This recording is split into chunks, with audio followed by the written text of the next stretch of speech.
بالله من الشيطان الرجيم. بسم الله الرحمن الرحيم. إن المنافقين يخادعون الله وهو خادعهم وإذا قاموا إلى الصلاة قاموا كسالى يراءون الناس ولا يذكرون الله إلا قليلا. صدقت يا رب العالمين.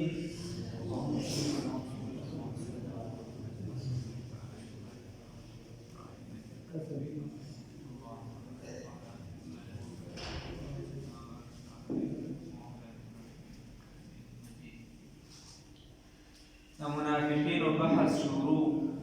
الله رب العزت په دې آیاتونو کې فرمایي، خاص کر په دې لومړني آیات کې، چې دا منافقان په خپل خیال سره الله رب العزت ته دوکه ورکوي. دی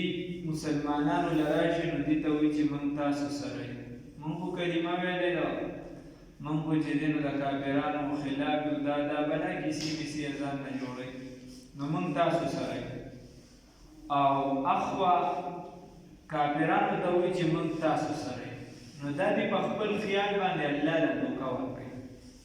وهو خادعهم، او الله رب العزت بدله د دوکې ورکوي دي، الله ورته بدله ورکوي. الله وایي ورغه راځئ به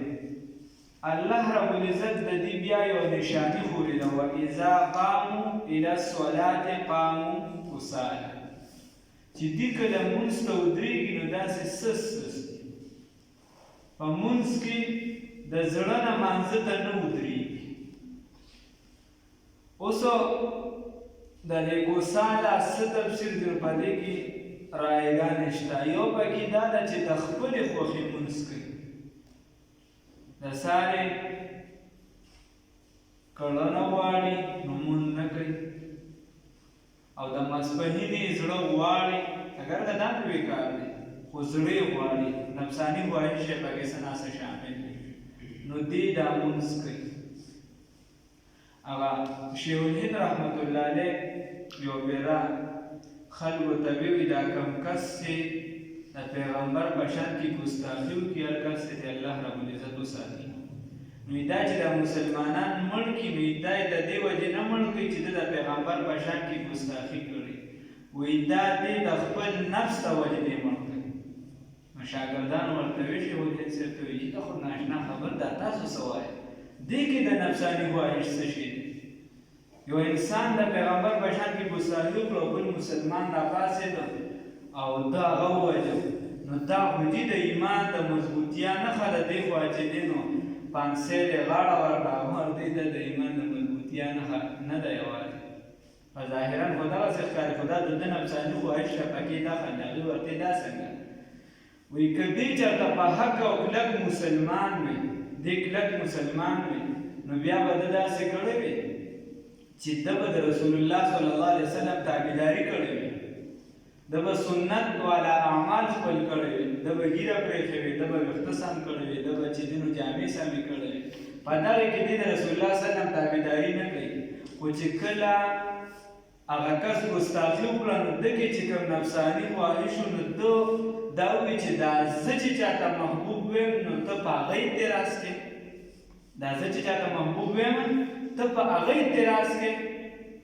نو دا باقي هغه زه والا خبره راغله چې دا زه چاته محبوب یم نو ته پې اعتراض کوې، نو دا ده پې ګزار زه کوو، که ورنه که ده د محمد صلی الله علیه وسلم سره ډېره مینه وه نو هغه قانون یې په ځان ولې نه لاګو کړي. شیخ الهند صاحب ورته ناشنا جواب. بیا ځان له خبره ده چې سزا به هغه ته میلاوېږي که نه به میلاوېږي، خو رسول الله د الله رب العزت وایي چې کله مونځ ته ودرېږي نو دوی داسې سست ودرېږي. قاموا کسالى، اوس د خپلې خوښې مونځ یو دا دی. بله خبره دا ده چې کله مونځ کوي نو دې د مانځه کې ګډ وډ کارونه کوي، یو څه بل څه الله هم دو ساتي، په دې کې اخته بله خبره دا ده چې دی مونځ ته ولاړې نو دا د ده زړه نه غواړي چې دی دا مونځ وکړي خو د خلکو خو دا بیا چې اصل منافقي کوم د خلکو د وجې چې دی نو دا مونځ کوي چې بھائی که زه دا مونځ نه کوم لکه صحابه فرمایي چې کوم به سخت منافق او د هغه به بالکل وي اکثریت به داسې چې د کومو ښکاره منافقت هم په قرآن حدیث کې راغلی بیا به مغې د سهار او ماسخوتن په مانځه کې شرکت کوو और ये मुसलमान जिन्हें देख कर शर्माए यहूद नन सब मुसलमानन पे बिया कियास او په منافق باندې دوه مونځ دا ډېر ګران دي یو د سهار یو د ماسخوتن په یو روایت سره ماسخوتن دا دوه او بعضې ورسره د مازدیګر دا په منافق باندې ډېر ګران دي په مسلمانانو هم ډېر ګران دي او بله یو فتاوی ورسره لیکلي دي والله اعلم دا مونږ ته جاسده کې یو مسله راغلې وه د ختم بیا زه تلم هغه مولوي صاحب دلته راغلی مولانا ذیشان صاحب اوس زمان هغه فتاوی نوم یې دی خلاصة الفتاوا یا بله مونږ په هغې کې یو مسلې پسې ګرځېدو عربي فتاوا وه هغې کې یو نشاني یې دا ښولې وه هغه وې چې د اقامو کوسا دا چې راځي مونږ د تراویح یو مسله وه د ختم مسله کې ګرځېدو دا پکې ما هلاره هغه ډېر خلاصة الفتاوا یا ننګري وه چې هغې وه هغې وی چې کله دا انسان سجده ولګوي او دې د مونځ نه راپاسي نو یو خو انسان کمزور یا هغه ته مستثنا دی هغه ته ګناه نشته یو کس جب جوړ دی خو ټیک ټاک دی دی کله په یو اړخ زور کوي او کله په بل اړخ نو دا په دې کې داخل هېڅ کیسه چې په یو اړخ بل اړخ زورونه مونځ په مانځه کې زمونږ دا خو ډېره اسانه ده مفتي فرید رحمه الله د پاکستان مفتي اعظم هغه تاسو په خدای کې مې د کالج پیټه کړو ډېر زیات خراب کړو ډېر زیات اخر عمر کې ډېر زیات خراب د هغه کرامت د ژوند او د مرګ نه پس خلکو لیدلی دي یو پیری دی د تمایک لګول او زړه یې چې دی نو د زړه قلب اسم الله الله وایي صوفیای کرامو د لوی خلکو او د عام چې کله په دې باندې پرېکټس وکړي ډېر بساګیا شروع واچي ذکر قلبي چې څه ته ویلی شي او هغه یې لګولي و باقاعده په هغه مایک کې اواز راته الله هغه چې کوم تر پاک او دا ځنې وخت پاک د بعضو خلکو کرامت دنیا ته وخت داسې هغه یې داسې اواز ته لرې وویشت دا څنګه دنیا ده چې عبادت هم خالص د الله لپاره نه شي خیر داسې انسان هغه ډېر سخت خو هغه په کړکۍ سره نږدې ودرېده تر اخره پورې او اخري وسه پورې چې د هغه تر دې چې هغه سره به چالاس هم میلاوه نو هغه دونه سخت بیمار و چې په هغه به ځینې وخت ډېر بد لګېده نو چې کوم کسان یې په طبیعت پوه وي هغوی به ورته بیا څه په ګرانه وغیره چې لرې نه به مېلمه راغله دا به ورسره مېلو خو هغه به مونځ چې دی نو دا په ولاړه او اخر وخته پورې هغه د دین سره وابسته یو پروګرام نه وکړي دارالعلوم اسلامي ته راوسته چې اکثر دی د ګاډي نه په کټ کې چې دی نو دغه ته برانډې ته هغه د دین هغه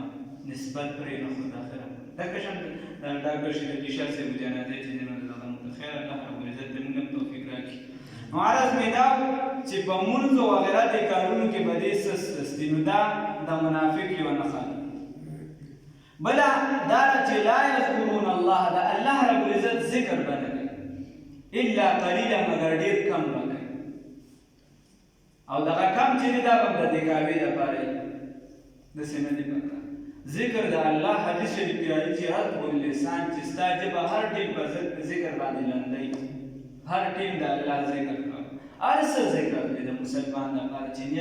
نیت دې خالصي رسول الله صلی الله علیه وسلم صحابو ته وایي ستاسو دپاره په ګلزړۍ کې یعنې زنانه چې کوم خاص شرمګاه او د سړي په دې کې هم ستاسو دپاره ثواب دی نو صحابه داسې حق حیران پاتې شو ورته یا رسول په دې کې هم ثواب دی وایي وایي ولې نو هغې ته وایي آیا نو چې هغې چې کله داسې دغه شو رسول الله صلی الله علیه وسلم ورته وایي چې ستاسو دا چې کوم شرمګاهونه دي دا چې تاسو په غلط کار کې استعمالوئ نو د دې به تاته ګناه میلاویږي ای ورته چې هغه ګناه به راته میلاویږي وایي دقه که خالص تاسو د الله د رضا دپاره او په صحیح نیت باندې د نکاح چې شوي تاسو یو بل سره میلاویږي الله رب العزت به په دې اجر نه درکوي الله رحیم ذات دی نو چې د الله رب العزت ذکر دا به کم کوي دا به نه کوي ان المنافقین یقینا منافقان چې دي یخادعون الله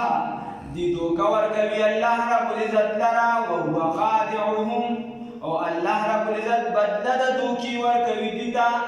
واذا قاموا وهر کله چې ودرېږي دوی الى الصلاه لمانځه ته قاموا ودرېږي کسالى سست یراؤون الناس او ښودنه کوي خلکو ته ولا یذکرون الله او ذکر نه کوي د الله رب العزت الا قلیلا مگر لږ ذکر کوي مذبذبین تردد کی دی بین ذالک په منځ د اسلام او د کفر کې مذبذبین په شک کی دی حیران دی بین ذالک په منځ د اسلام او کفر کې لا اله الا الله د مسلمانانو په ډله دي نه د دوی سره دي ولا اله الا الله نه په بل ډله دي په یوم نه دي نه ښځه ده نه سړی دی لا اله الا الله نه د مسلمانانو سره دي په پټه باندې ولا اله الا الله او نه د کافرانو سره دي په ښکاره باندې ای سره ښکاره د کفر اعلان نه کوي دیو دی باتا الله شاه بخاری رحمت الله علیه وی اسلام چې دی هغه د بلال په شان خوند کوي صفا اعلان کوي چې مسلمان په هر حالت کې او کفر دی هغه د ابو جهل په شان پکار دی چې صفا و چې بس کافر چې بس د نور کسی بګې نه کوي چې د رسول ایمان نه الله دې کفر نو یا مذبذبین تردد کی بوی حیران بوی بین ظاہرات دی بین ذالک پمند اسلام و کفر کی لا الہ اولائی ند دی ڈلی ندی د مسلمانان د دی ڈلینا ولا الہ اولائی و ند حق ڈلی ندی ومن یضلل اللہ وحوچالا چی اللہ رب العزت بیلالی کی فلن تجد لہون ہرگز بتنموی دا حقیدہ پارا سبیلا صلاة رائدہ پارا بتا صلاة نموی برداخت گمراہ کری دی ذکر چی اللہ رب العزت سوک پزور اسلام طرف تنراولی و اللہ سوک پزور دا کفر طرف تنموزی مشیت ارادہ دا عقائد یوغتا مسئلہ دا خو اللہ رب العزت انسان پیدا کردی در اختیار کردی چو استعلاء دا چی تکم طرف تنزی استاخو خان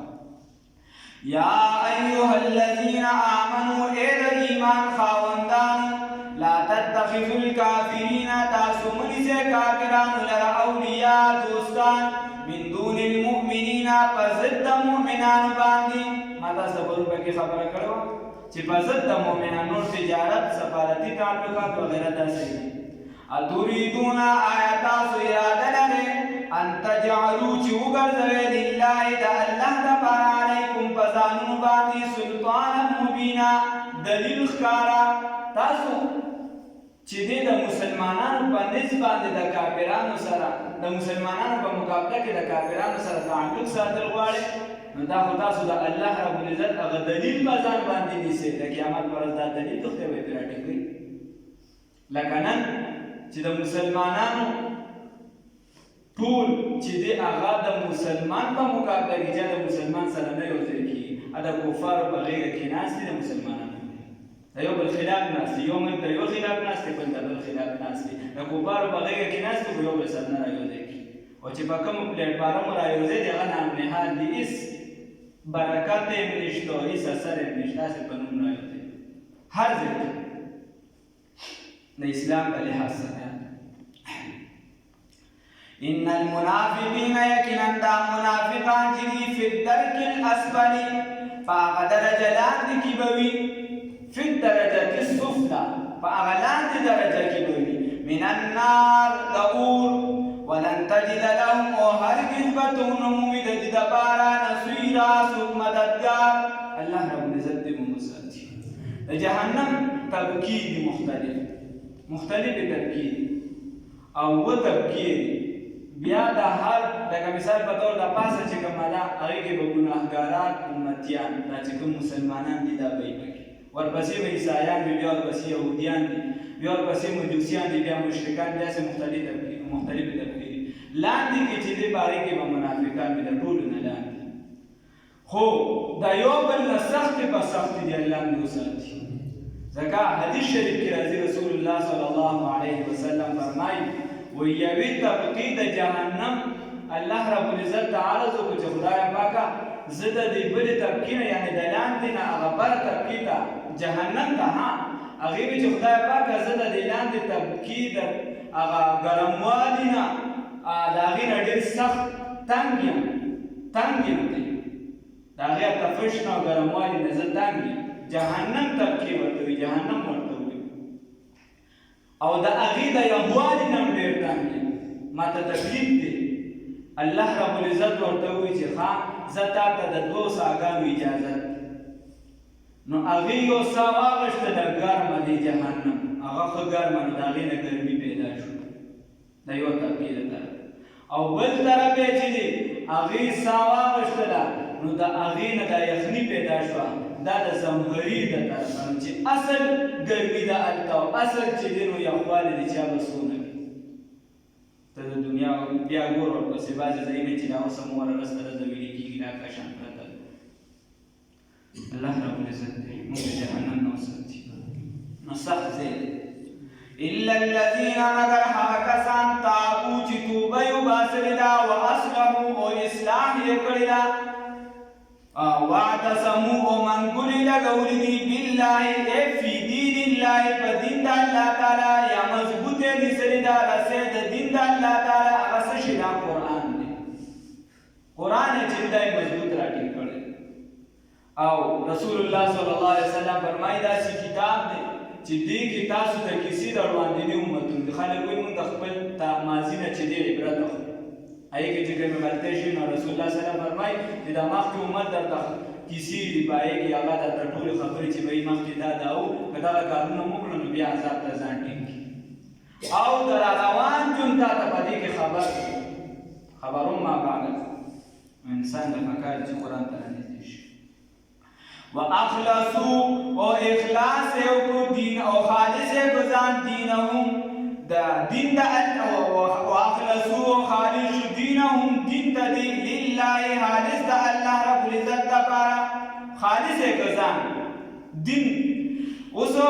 خالص دا انسان چې کوم عمل کوي دا په اندامونو باندې دی او ایمان چې دی دا په زړه کې پروت دی نو اوس د ایمان او د ظاهري بدن یعنی د روح او د ظاهري بدن په دې منځ کې څه علاقه رانغله څه مقابلې رانغله څه شی رانغله تعلق په څه باندې پیدا شي تعلق په منځ کې راغلی څنګه چې د انسان بدن دا صرف هډوکي چې کوم دی او بیا پې د پاسه غوښه د دې په منځ کې اطبا چې کوم وایي خلک ورته چې هر څه نوم ورکوي همدې خو ډېره پته نشته او په دې کې په منځ کې چې کوم د پیاز په شان یعنې دا نرۍ چلکه وغیره شانتې چې ده او هغه من وجهین سخته ده او من وجهین نرمه ده نو چې نرموالی دی هغه انخطې ده د یو وجې انخطې ده هډوکو سره چې سخته ده او نرمه ده او د بلې وجې چې دی دا انخطې ده د هغې غوښې سره که چېرته دغه وي په منځ کې نه وي نو بیا به دا غوښه چې دی ته پاسې دا ټول ډېرې به شي ختم به شي لاندې به لاړ شي دکه شان دا اخلاص د دې روح او د دې جوارحو په منځ کې یو رابطه ده که اخلاص په منځ کې نه وي نو بیا کیسه ګډوډه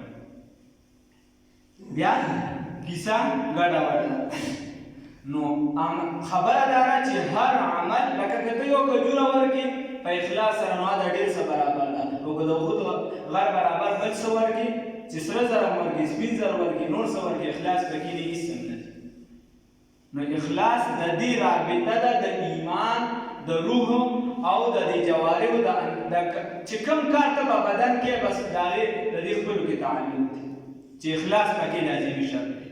الله رب العزت دې راکړي اخلاص پیدا کړي او اخلاص صرف د عمل لپاره ضروري نه دی د دې د تکمیل لپاره که ته یو عمل کوې او کې دا کې اخلاص نه وي هغه سر ته هم نه رسي د دنیا په اعتبار هم سر ته نه رسي چې کومه نظریه کې مې اخلاص نه وي که د دنیا نظریه ولې دی د هره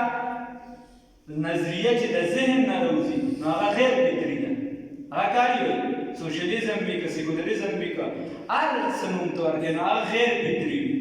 خو چې اخلاص کوم کس کې وي نو سر ته یې ورسوي سناسه او چې اخلاص ورسره ختم شي نو هغه د دنیا نظریه دې ولې دی هغه هم سر ته نه رسي د دنیا په اعتبار هم سر ته نه رسي د آخرت په اعتبار خو هم کیسه ختمه واخلصوا چې خالص کړو دینهم دین خپل لله خاص د الله دپاره چې دین یې چې دا خپل خالص کړه الله لپاره فاولئک بذاها کسان دي مع المؤمنین چې سره د مؤمنانو بوي نو دا ډېر کم کوزو په منافقانو کې دا یو څو کسان دي چې دا د اسلام طرف ته واپس راغلي او دې توبه یې کړې وه الله رب العزت چې دی نو توبې نه پس انسان عمل چې دی هغه ورته معاف کوي نو دا ډېر کم کوزو الله رب العزت وایي دا د مؤمنانو سره دی لکه ابن عمر وغیره دې خلکو توبه یې کړې وه نور چې د اکثریت نور راغلي وسوف وزن يؤتي الله وربك الله رب العزت المؤمنين مؤمنان دا اجرا عظيما لوي اجر ما يفعل الله سبك بي الله رب العزت بعذابكم بعذاب تاسو ما يفعل الله ما يقصد الله كسنك بي الله رب العزت بعذابكم بعذاب دركون تاسو ان شکرتم کچرتا تاسو شکر وباسو وآمنتم او قائم پاتې شوي په ایمان باندې یا ایمان مروړو چې کله منافقان دي شي او چې مسلمانان دي شي کچرتا په ایمان باندې قائم پاتې شي وکان الله یقینا الله رب العزت شاکرا هغه قدردان دي علیما او علم والا دي صاحب اخلاص باندې خبره ده چې الله رب العزت وایي چې زه دا ضروري نه ګڼم دا ما څه کس د دې نه دي کړی چې زه به تا له عذاب درکړم نه ما د دې کس نه دی کړی ته ځان نرشه ځان د جهنم نه بچ کړه زه به ولې عذاب درکړم الله د دې کس نه دی کړی ما یقصد الله ما یفعل ما یقصد الله الله د دې کس نه دی کړی نو اوس په کار موږ لري چې موږ ځان د جهنم نه بچ کړو الله مې دې بچ کړي پیغمبر علیه الصلاة والسلام فرمایي چې چا د رمضان روژه خالص د الله د رضا لپاره د ثواب په نیت ونیوله د ده مخکې ګناهونه به معاف کړي شي واړه ګناهونه به په دې روژه معاف شي او لوی ګناهونه به په توبه معاف کېږي الله رب العزت دې راله د توبې توفیق راکړي په دې کال کې یو څو ورځې دي چې په دې کې روژه بنده منه ده په دې کې روژه منه ده نور چې دې ته نفلي روژه هر ټیم نیسي شي هغه یو د وړوکي اختر ورځ ده په دې باندې به بنده روژه نه نیسي یو د غټ اختر ورځ او بیا 11مه ذوالحجه 12مه 14مه صحیح یعنی څلور ورځې دغه شو یو دا وړوکي اختر شو په دې 5 ورځو باندې لا تصوموا في هذه الايام فانه رسول الله صلى الله عليه وسلم فرمای چې په دې ورځو کې تاسو روژه مه نیسئ ځکه چې دا ورځې چې دي دا د خوراک څښاک دي او دا د څښلو دي او دا ورځې ستاسو د بیبیانو ته د نزدېکت دي نو په دې ورځو کې به تاسو روژې رسول الله صلی الله علیه وسلم وایي ځکه چې د الله رب العزت د طرفه ستاسو مېلمستیا کېږي په دې ورځو باندې چې تعالی الله رب العزت عام چې یو بنده تعالی مېلمستیا کوي ته ورشي هغه سره څه نه خورې نو دا بده خبره ګڼلی شي نو په دې ورځو باندې روژه منع ده صرف دا 5 ورځې دي د دې نه علاوه په نورو ورځو باندې ته روژې نیسلی شي بیا نفلي روژه چې ده په دې کې نیت که یو بنده د شپې نه وکړو هم صحیح کېږي او اسلامي چې کوم ورځې مثال صبح صادق نه واله تر نور پرېوتو پورې د دغې د نیمې ورځې نه وړاندې وړاندې یو بنده د نفلي روژې نیت وکړو هم یې نیت صحیح د شپې نه نیت نه دی کړی سارې د چیو ټیم دی او دی وایي چې بهی لکه رسول الله صلی الله علیه وسلم کور ته تشریف راوړو او هغې ته یې وویل چې د خوراک څه شته هغې مې نشته وایي زه نن به روژه ونیسو نن به روژه ونیسو بس روژه شوه خوراک یې نه وکړی چې د سهار نه خوراک نه یې کړی لکه شان یو بزرګ کور ته راغی نو بیبي بهی باندې لږ او کور یې تپوس وکړي د خوراک اوس راغلی نه دی ورته څه نشته نو ویې خاندل ډېر زیات نو ښځې ورته چې ته ولې خاندې دا خو داسې خبره هغه ورته چې د رسول الله وسلم په یو سنت باندې به عمل راشي هغه کور ته دکه شان راغی د خوراک طلب یې وکړو خوراک کور موجود نو رسول الله صلی الله علیه وسلم وفرمایل چې نن به روژه ونیسو الله دې موږ له توفیق راکړي اوس یو کس نفلي روژه په چا لازمي نه وي نفل هم په چا لازمي نه د عام مونځ دی تا ته څوک صوباڼې درته نه شي نیسلی چې بهي ته به خامخا یي چې زه سنتو پسې دوا کوم نو ته به یې ملاسر کړې یا چې زه نفل کوم نو ته به یې کړې زه چې دا کار کوم ته به یې کړې چې فرض او وغیره نه وي دکه شان نفلي روژه ده په تا لازمي نه ده نیسلی پکار دي ښه خبره ثواب دی خو لازمي نه ده یو کس د دې نیت وکړو نیت یې وکړو او د صبح صادق نه روان دی یعنې چې رس شروع کېږي سار بانګونه وغیره چې ویلي شي د دغې نه وړاندې د خپله اراده ختمه کړه او په دې روژه کې شروع واچوله نو بس صحیح ده دا ختمه شوه روژه اوس که چېرته دغه رس شروع شوه نو دا د فقې قاعده د قدوري او هدایي وغیره ټولو ذکر کړي متونو ذکر کړي او شرحو چې لازما نفل بالشروع چې کله نفل دا شروع کړه دا په تا لازمي شو نفل چې شروع کړه بیا په تا لازمي شو بیا که ته د دا روژه ماته کړه نو بیا به دا دې دوباره نیسي دا په ده لازمي لکه شان که نفل چا نیت وتړو دا یې مات کړو دا نفل په ده لازمي شو دا به دې بیا کوي صحیح دوه مسئلې شو او که زنانه چېرته نفلي روژه نیسي نو دا پکار داسې چې دا به د خاوند په اجازه باندې نیسي ځکه چې د خاوند وغیره هغه د خاوند او د ښځو ترمنځ نور حقوق وابسته نو پکار دا ده چې دا به د خاوند نه تپوس کوي که چېرته خاوند ورته وایي چې مه نیسه نو نفلي روژه به زنانه بیا نه نیسي لکه شان که یو مېلمه راغلی یا ته چېرته مېلمه تلې ته چېرته مثال په توګه ستا کور ته مېلمه راغلی او ته ورته دوام کېښود او هغه تا ته وایي چې ته مه خوره ته ورته چې نه زما روژه ده صحیح بادر هغه درته چې بهی ته مه خوره که نه ولې د دې څه پته لګي ځکه ځینې خلک خو نن سبا کرکه کوي بلا لوبې دي نو بیا پکار دا ده چې روژه ته ماته کړي که چېرته پرې خفه کېږي دکه شان ته چېرته لاړې مېلمه یې او هغه تا ته خوراک کېښودو او ته یې نه خورې هغه تا ډار څه کړي دي نو بیا که چېرته خفه کېږي یا ورته مخکې نه ووایې شاه صاحب وغیره چې کوم اقوال دي او مخکې نه ورته ووایې که نه خفه کېږي نو بیا به ته روژه ماتې لکه مونږ سره خپله تلم چې سړی ته د عاشورې روژې ماته مخکې نه دا شروع کړې ځکه زموږ تاریخونه نن سبا ټولې ګډوډ دي نو ما دوه درې ورځې مخکې وروسته وکړه هغه چې هلته لاړم نو زموږ ملګري ته یې ماته چې مونږ هلته درشو مونږ څه خورو روژه به ماتې که نه ماتې نو بس زه به همدا درځم هلته کیسه به ختمه نو بس بیا مجبوري وه ماته هم ښه خوراک نو دغه یو څو مسایل دي یو دا چې په دغه پنځو ورځو کې به روژه انسان نه نیسي دا د الله ربالعزت طرفه مېلمستیا ده ستا ذهن ته به شک راشي چې بهی دا وخترونه ګډوډ دي وغیره ستا د خپلې علاقې له اعتبار دی چې ستا په خپله علاقه کې به کومه ورځ اخته دي هغې له اعتبار دی او دغه بیا نیسي چې کوم در باندې ماته کړي دا فرض نفل خو چې شروع شو نو لازمي شو چا مېلمه شي هغه به هم نیسي او که څوک درله مېلمه راغی او تا ماته کړه خپل کور کې دا به بیا دوباره نیسي صحیح یو دغه پنځه ورځې دي په دې کې به انسان روژه نه نیسي د دې نه علاوه د شپې انسان نیت وکړو یا د نیمې ورځې نه مخکې نیت وکړو نو دی به دغه روژه د نفل د دغې نه صحیح کېږي بله یو انسان صبح صادق بانګ یا وغیره د نیت کړی او دغه پرې صبح صادق پرې داخل شو یعنې د سهار ټیم پرې را شروع شو نو د باندې دا نفلي روژه بیا لازمي شوه لکه شان که یو مېلمه هغه ستا نه خفه کېږي یا ته چېرته تلې میزبان خفه کېږي نو بیا که ته روژه ماتې نو روژه به ماتې دوباره به بیا نیسي صحیح ده څه ګناه لازم شو لازمي شو او واجب چې دی دا په شان که حکم الفرض په شان د فرض حکم دی او یو دا خبره بله عام علماء یو بزرګ باره کې راځي شیخ فرید الدین عطار رحمت الله علیه لیکلي دي چې یو طرف یو علاقه تېرېده نو یو کس اواز کړو چې په هغه کس ته خدای رحم وکړي چې څوک زمان اوبه والي ویسکي څوک زمان اوبه والي ویسکي مونږ چې نن دوه رکعته نفل وکړو نو زه یم زه ورسېدم هر کس وایي زه ورسېدم هغه ته بیا په جومات کې بل بزرګ دی او هغه لوی خلک د هغې لوی خبرې په علاقه تېرېده یو کس اواز کو حالانکې د سره په زرګونو مریدانو دغه هغه اواز کو چې هغه کس باندې د الله رحم وکړي چې کوم کس زمان اوبه والي ویسکي حالانکې داسې کړي ورکول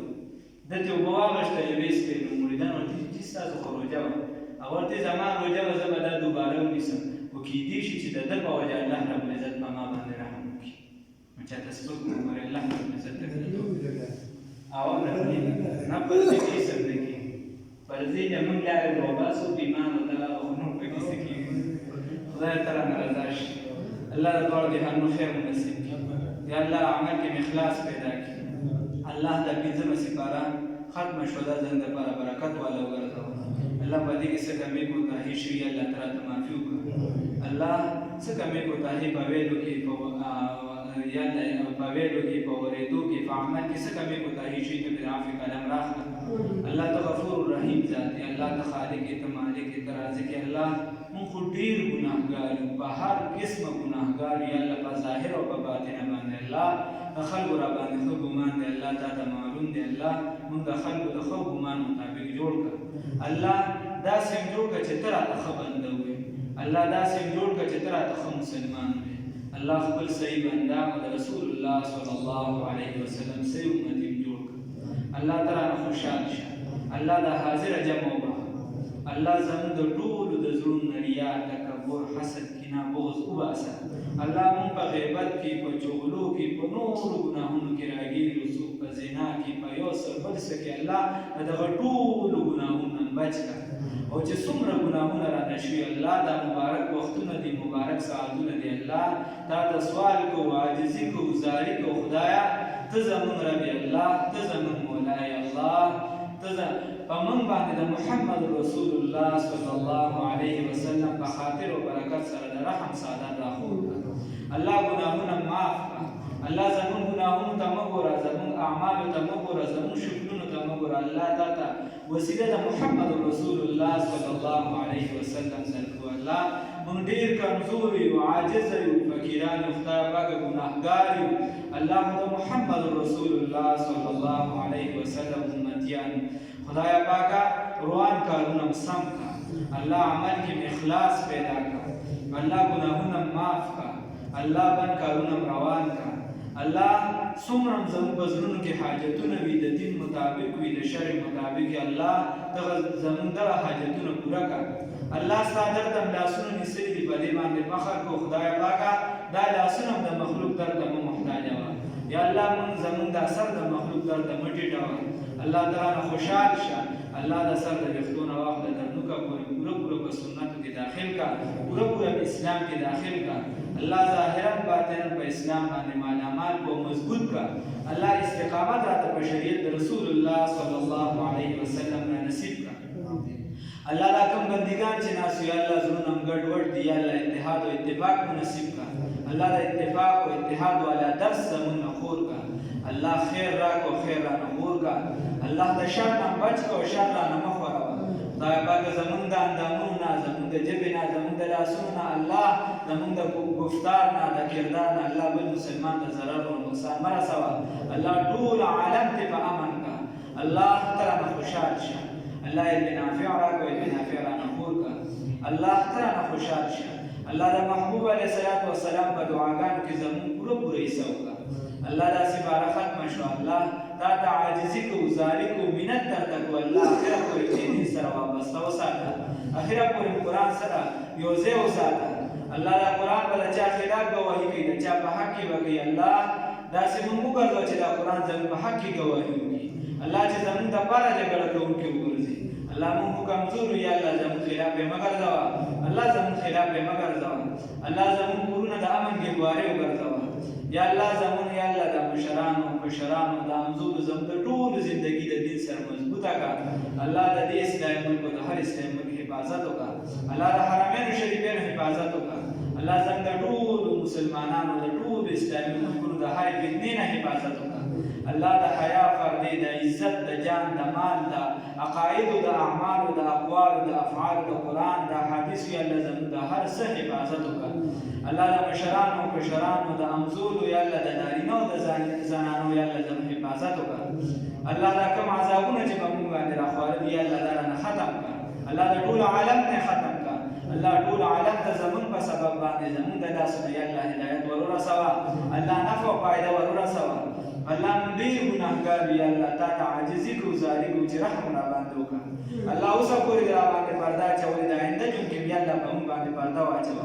الله موږ هم دا توفیق راکړي چې په هر مسلمان باندې پرده واچو چې هر مسلمان ته د رور په نظر باندې وګورو الله دا توفیق راکړي الله قبر حشر ته خوشاله وګرځوه الله څنګه قدم ته خوشاله وګرځوه یا الله آخرت ته خوشاله وګرځوه الله د محبوب علیه الصلاۃ والسلام په خاصو ملګرو کې پاسوا الله نزدېکت او قربت خپل محبت او د رسول الله صلی الله علیه وسلم محبت را نصیب کړه الله دا مبارک ورځې دي بیا پته نه لګي چې بیا به سره رايوځای شو که نه الله دا زړونه صفا کړه الله دا زړونه چې د خپل محبت مرکزونه وګرځوه الله ته رانه خوشحال شه الله ته رانه خوشحال شه الله دا رمضان را روان دی رسول الله صلی الله علیه وسلم کوم دعاګانې کولې الله دا په توسل سره مونږ دعا غواړو الله مونږ دې رمضان ته په خیر خیریت سره ورسوه یا الله دا موږ باندې په عافیت سره تېره کړه الله چې کوم اعمال باندې کې رسول الله صلی الله علیه وسلم ښودلي دي او تا ښودلي دي الله مونږ ته را نصیب کړه الله مونږ پکې دغه کارونه واخله الله مونږ پکې داسې جوړ کړه چې الله مونږ پکې تا راساتي الله چې مونږ ته ناراضه نه کړو الله ته رانه مه ناراضه کېږه الله که ته ناراضه شو نو بل درد نشته خدایه بل درد نشته الله بیا بل درد نشته الله څومره مشران مسلمانان وفات شوي الله ته ورته بښنه وکړه الله مونږ ته بښنه وکړه الله مونږ ته بښنه وکړه الله مونږ ته بښنه وکړه چې کله بښنه وکړي او مرګ راولي د دې عظیمې کلمې سره راولي چې لا